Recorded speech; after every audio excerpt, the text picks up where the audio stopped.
No vídeo de hoje do canal do Nicola, quero te falar a respeito de Arboleda, sondado por um clube da China. Dodô, lateral esquerdo, pode jogar no Rio de Janeiro. Por falar no Rio, Jusilei, lembra dele? Acaba de fechar com o Boa Vista, time pequeno de Saquarema. Para completar, preciso te atualizar sobre o Corinthians, que conseguiu se livrar de um processo na FIFA que poderia resultar numa punição. Preciso falar ainda sobre Raul, volante que faz excelente campeonato brasileiro, com a camisa do Red Bull Bragantino. Tudo isso a partir de agora.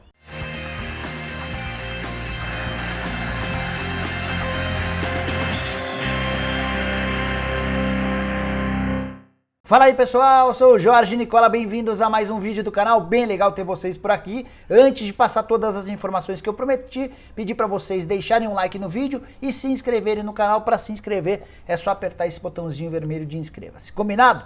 Bora começar o vídeo falando sobre Jusilei, volante de 32 anos de idade, desempregado desde o ano passado quando acertou a rescisão do seu contrato com o São Paulo. Jusilei que quase fechou com o Vasco na temporada passada. Há quem diga que ele não fechou por causa de problemas nos exames médicos. O Jusilei não gostou dessa informação e assegurou em uma entrevista ao jornal O Dia, no ano passado, que não fechou porque o Vasco não tinha condição de pagar salários a ele. E a ironia do destino é que ele acaba de fechar com o Boa Vista, um time muito menor do que o Vasco da Gama. É bem verdade que o Boa Vista tem tradição em contratar jogadores de algum nome.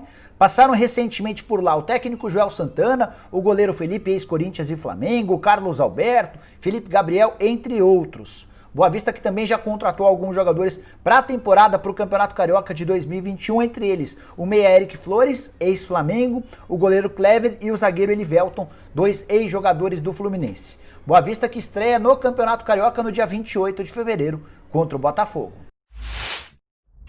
Quero falar agora sobre o volante Raul, que pertencia ao Vasco até outro dia, foi comprado pelo Red Bull Bragantino por R$500 mil e faz excelente campeonato brasileiro. Ele tem participação direta na melhora do time de Bragança Paulista na competição nacional. Quando ele é contratado, o Red Bull Bragantino era o antepenúltimo, tinha só 6 pontos conquistados depois de 9 rodadas, aproveitamento de 25% dos pontos. Hoje o Red Bull Bragantino já está fora dessa briga contra o rebaixamento e está na luta por uma vaga na Sul-Americana, tendo o Raul como titular absoluto. O Raul só não jogou como titular na primeira partida dele, aquela partida em que ele entra no decorrer do jogo contra o São Paulo. Nos últimos 21 jogos, todos como titular, só um cartão amarelo, e está super bem avaliado pela diretoria, e essa é a informação que eu queria dividir com vocês.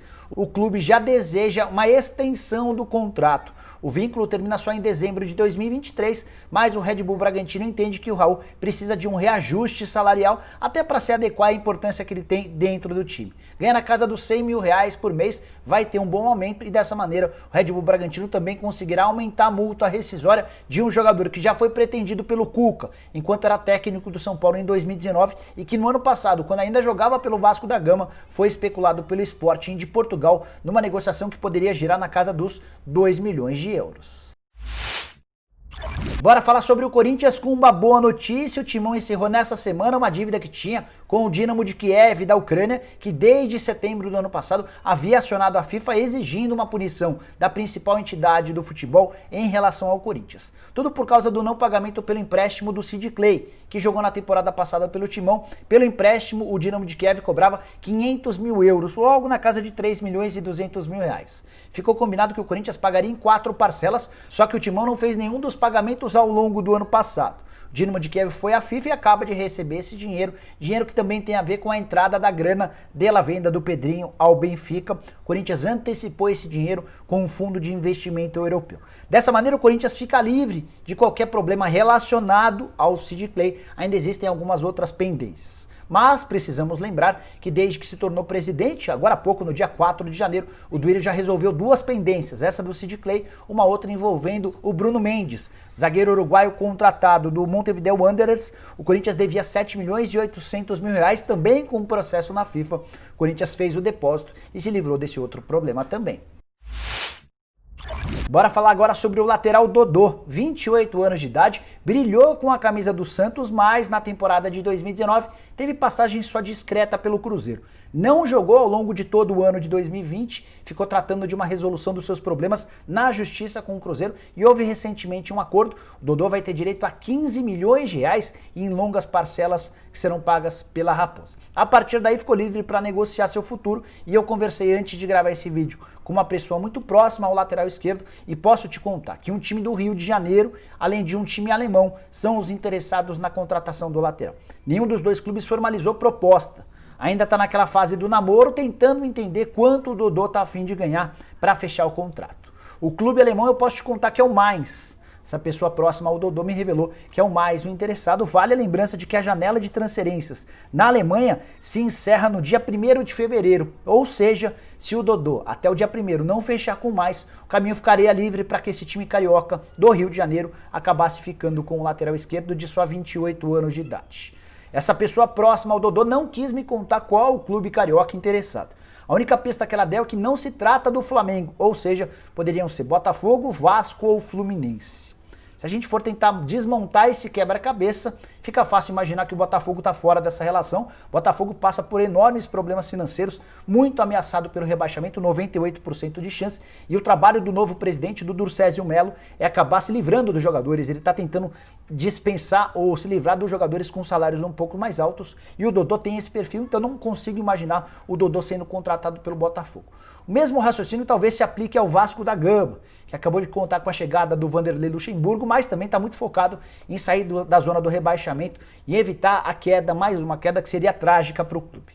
Aí a impressão, não é a informação, de que esse time do Rio de Janeiro interessado pode ser o Fluminense, clube que tem a tradição de contratar jogadores de algum nome nos últimos tempos. Só para a lateral esquerda, por exemplo, tem o Egídio e também o Danilo Barcelos, mas nenhum dos dois caiu no gosto do torcedor do tricolor das Laranjeiras.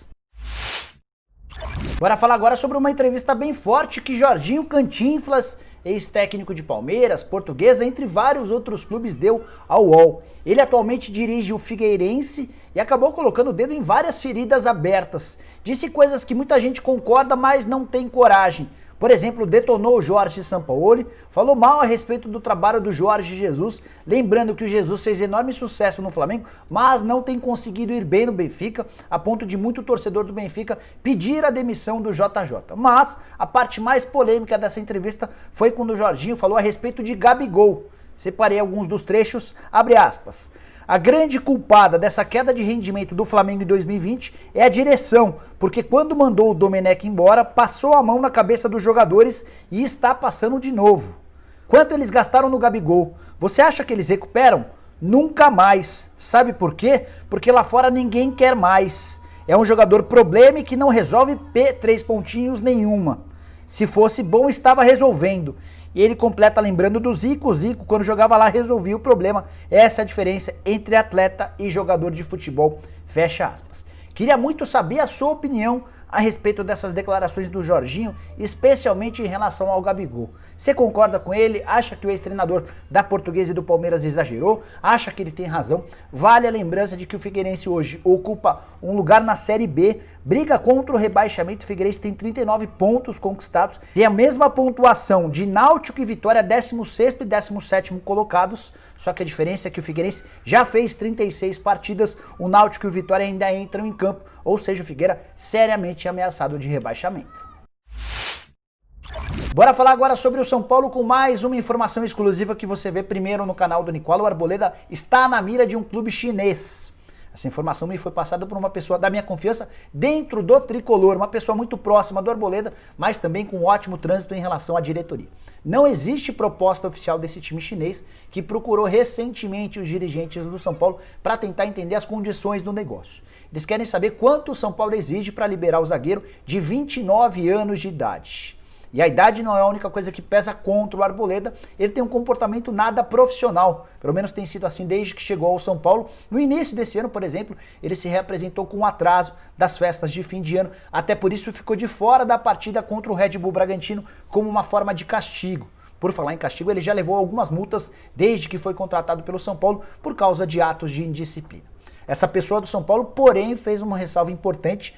Há uma diferença grande entre o Arboleda e o Cueva. O Cueva também tinha todos os problemas do mundo fora de campo e nem sempre era confiável dentro de campo, e é aí que está a diferença. O Arboleda, apesar de ser um bad boy extra-campo, dentro de campo tem resolvido a titular absoluto do time do São Paulo e não enfrenta o Internacional nessa noite porque levou o terceiro cartão amarelo.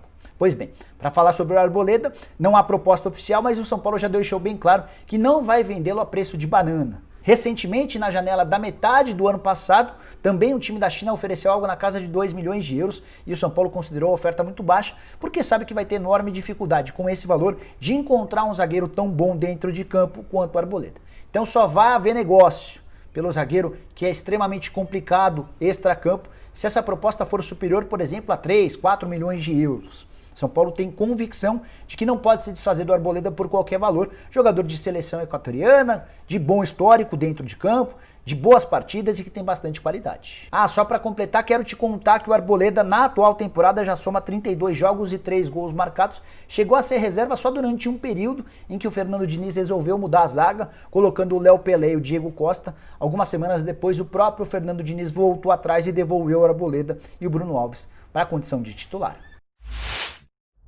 Bom, pessoal, eram essas as informações que eu queria dividir com vocês na tarde dessa quarta-feira. Espero que vocês tenham curtido o vídeo e deixem um like por aqui. Quem ainda não se inscreveu no canal do Nicola, resolve esse problema agora mesmo apertando esse botãozinho vermelho de inscreva-se. Aproveita e ativa também os sininhos. Por falar em sininho, quando você ativa o sininho, você recebe notificações de vídeos novos e de lives. E nessa quarta-feira, depois da rodada, depois dos jogos das 9h30, estarei aqui de volta contando com a presença de vocês pra gente fazer a tradicional live de quarta-feira. Sim, vai rolar live de quartas-feiras aqui no canal do Nicola, sempre depois dos jogos. Espero vocês. Até lá, tchau, tchau.